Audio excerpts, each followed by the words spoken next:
Welcome to this math session students. अभी तक आप ट्रिग्नोमेट्री के बेसिक्स को और अच्छे से समझ रहे हो। आपने उसके सारे ग्राफ देख लिए, रेंज डोमेन आप जानते हो, कब इंक्रीजिंग है कब डिक्रीजिंग है वो आप जानते हो, फंडामेंटल पीरियड जानते हो, हर एक पॉइंट के स्टैंडर्ड नोटेशंस जानते हो कि हर एक पॉइंट पे स्टैंडर्ड एंगल आपके क्या होंगे, कहाँ पे साइन थीटा आपका 1 होगा या नहीं होगा।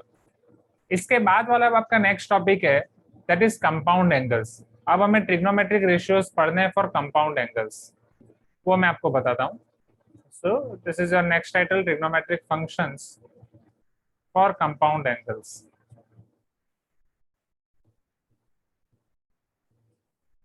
Compound angles is nothing but, अगर दो एंगल के बारे में अगर आपको ऑलरेडी पता है, दो एंगल पे आपको साइन और कॉस की वैल्यू ऑलरेडी पता है, तो उनके एडिशन या सब्ट्रैक्शन वाले एंगल पे आप साइन और कॉस की वैल्यू फाइंड कर सकते हो। Not only sine, cos, cosec, sec, cot सबकी फाइंड कर सकते हो। तो उसमें हम कुछ बेसिक फॉर्मूला पढ़ेंगे। बेसिक फॉर्मूला पहले हम सिर्फ साइन और कॉस की ही पढ़ेंगे। हम इन फॉर्मूला का डेरिवेशन नहीं देखने वाले, क्योंकि डेरिवेशन बहुत ही बड़ा है। जो भी स्टूडेंट्स ये डेरिवेशन देखने में इंटरेस्टेड हो, वो आप आपके एनसीईआरटी में देख सकते हैं। वो पूरा डेरिवेशन आपके यूनिट सर्कल के बेसिस पे है। यूनिट सर्कल पे दो एंगल अलग अलग लेके फिर उनका प्लस माइनस अप्लाई करके फिर वहां पे एक्स इंटरसेप्ट वाई इंटरसेप्ट करके पूरा डेरिवेशन किया गया है। तो आप देख सकते हैं डेरिवेशन इतना इंपॉर्टेंट नहीं है।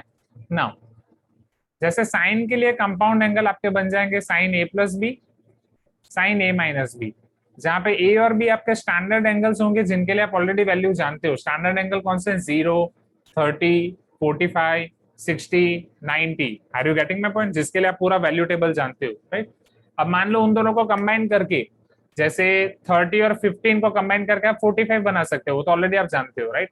बट 30 और 15 को कंबाइन करके मैं 30 माइनस 15 करके 15 डिग्री पे वैल्यू फाइंड कर सकता हूँ, हाँ या ना? Please give me some response, right. फिर मैं 60 और 15 ऐड करके 75 डिग्री पे वैल्यू फाइंड कर सकता हूँ। Please give me some response, हाँ या ना एवरीवन, राइट। सिमिलरली 75 फाइंड करने के लिए मैं 45 और 15 को भी कंबाइन कर सकता हूँ, बट उसके लिए 45 और 30 को भी कंबाइन कर सकता हूँ, हाँ या ना, राइट। एक ही जगह पे पहुंचने के लिए अलग अलग ऑप्शंस है मेरे पास। अब ये कंपाउंडिंग कैसे होगा वो समझते हैं। सो साइन ए प्लस बी, साइन ए प्लस बी की आपकी फॉर्मूला होती है exactly sign A cos B plus cos A sine B. उसको याद रखने के लिए भी मैं आपको समझाऊंगा कैसे याद रखना है। साइन ए माइनस बी के लिए आपका हो जाएगा sign A cos B minus cos A sine B.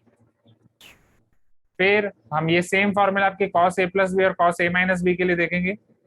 Cos A plus B के लिए आपका हो जाएगा cos A cos B minus sign A sine B, और कॉस ए माइनस बी के लिए आपका हो जाएगा cos A cos B plus sign A sine B. चलो यहाँ पे एक चीज देखो स्टूडेंट्स, अगर पहले सिर्फ आप साइन को याद रखो, कॉस में अगर बीच में प्लस है तो प्लस का हो जाएगा फॉर्मूला के अंदर minus. Can you see this, हाँ या ना? माइनस क्या है तो वो हो जाएगा प्लस। कॉस में आपकी साइन चेंज होगी, ये पहला रूल। फॉर्मूला याद रखने के लिए मैं आपको बस रूल्स याद दिखा रहा हूँ कि आप बस ये वाले रूल याद रखो तो आपका काम हो जाएगा। फर्स्ट, इन कॉस और in formula of cos sine will change. Same यहाँ साइन में ये आपका प्लस है, ये आपका यहाँ पे प्लस ही रहेगा। तो साइन थीटा में क्या साइन चेंज हो रही है? नहीं, साइन थीटा में साइन आपकी एज इट इज है। इज इट क्लियर एवरीवन, हाँ या ना? राइट, साइन में आपकी साइन एज इट इज है, कॉस में साइन चेंज हो रही है। तो साइन में एज इट इज है, उसको मैं ये एरो नहीं करता हूँ, it is as it is, right. Even वो करने की कोई जरूरत नहीं है। साइन में अब देखो एक चीज समझो यहाँ पे, साइन में आपका पहले दो कौन से ट्रिग्नोमेट्रिक रेशियोज हैं और कॉस में कौन से हैं वो देखो। जैसे कॉस में आप दोनों को कॉस अप्लाई कर रहे हो, पहले कॉस ए कॉस भी हो रहा है, चेक, राइट। वापस यहाँ पे कॉस ए कॉस भी हो रहा है। कॉस में दोनों पे आप कॉस अप्लाई कर रहे हो, बट साइन में क्या हो रहा है? पहले वाले को आप साइन अप्लाई कर रहे हो, दूसरे वाले को कॉस अप्लाई कर रहे हो। पहले वाले को साइन अप्लाई कर रहे हो, दूसरे वाले को कॉस अप्लाई कर रहे हो। Am I correct? Please give me some response everyone, right. तो साइन में आपका क्या हो रहा है अल्टीमेटली, पहले वेरिएबल को या पहले एंगल को आप साइन अप्लाई कर रहे हो, बट दूसरे एंगल को आप कॉस अप्लाई कर रहे हो, दूसरे एंगल को आप कॉस अप्लाई कर रहे हो, पहले एंगल को आप साइन अप्लाई कर रहे हो एज इट इज, बट दूसरे एंगल को आप कॉस अप्लाई कर रहे हो। सो इन साइन मैं अदर वर्ड्स ये लिख सकता हूं, in sine function will change, trigonometric function will change. Cos में साइन चेंज हो रही है, साइन में आपका फंक्शन चेंज हो रहा है, मतलब साइन का कॉस हो रहा है, कॉस का साइन हो रहा है। यहाँ तक क्लियर हो रहा है एवरीवन? जो ये मैंने बोला आप समझ रहे हो, ये फॉर्मूला याद रखने के लिए मैं आपको बोल रहा हूँ, राइट। साइन कॉस में आपकी साइन चेंज हो रही है और साइन में फंक्शन चेंज हो रहा है। फिर यहां तक हमने आधी फॉर्मूला याद रख ली, sine cos plus minus, cos cos plus minus तक की फॉर्मूला याद रख ली।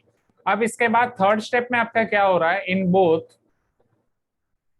Both after sine, in both after this plus और माइनस, ये आफ्टर ये साइन के बाद मतलब सेकंड पार्ट में, in both after first and second step, after first और सेकंड स्टेप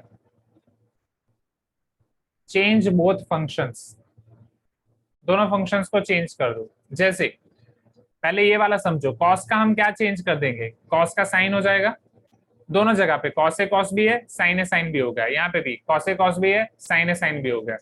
यहाँ तक क्लियर है एवरीवन? संपदा, राइट, नेहा, यहाँ पे साइन का हो जाएगा कॉस, कॉस का हो जाएगा साइन, साइन का हो जाएगा कॉस, कॉस का हो जाएगा साइन। हमने दोनों फंक्शन चेंज कर दिए।